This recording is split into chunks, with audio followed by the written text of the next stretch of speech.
அறந்தாங்கி அருகே கீழ்குடி காராவயல் ஸ்ரீ வேலடி முருகன் திருக்கோவில் திருவிழாவை முன்னிட்டு 2ஆம் ஆண்டு மாபெரும் மாட்டுவண்டி எல்கை பந்தயம் நடைபெற்றது. புதுக்கோட்டை மாவட்டம் அறந்தாங்கி அருகே கீழ்குடி காராவயலில் அமைந்துள்ள ஸ்ரீ வேலடி முருகன் திருக்கோவில் திருவிழாவை முன்னிட்டு 2ஆம் ஆண்டு மாபெரும் மாட்டுவண்டி பந்தயம் நடைபெற்றது. பெரிய மாடு, கரிச்சான் மாடு, புதுப்பூட்டு மாடு என 3 பிரிவுகளாக நடைபெற்ற போட்டியில் புதுக்கோட்டை, தஞ்சை, ராமநாதபுரம், சிவகங்கை உள்ளிட்ட பகுதிகளில் இருந்து கொண்டுவரப்பட்ட 100க்கும் மேற்பட்ட மாட்டு வண்டிகள் போட்டியில் கலந்து கொண்டன. போட்டியில் கலந்து கொண்ட இரட்டை மாட்டு வண்டிகள் நிர்ணயிக்கப்பட்ட பந்தய இலக்கினை நோக்கி சீறி பாய்ந்தன. பந்தய நிகழ்ச்சியில் கலந்து கொண்டு வெற்றி பெற்ற மாட்டு வண்டி உரிமையாளர்களுக்கு மொத்தம் ரூபாய் 1 லட்சம் ரொக்கப் பரிசும் கோப்பைகளும் வழங்கப்பட்டது.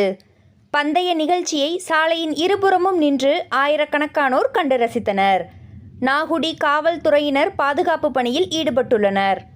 அறந்தாங்கி நியூஸ் 360 செய்திகளுக்காக அறந்தாங்கி செய்தியாளர் விஜய் சாரதி.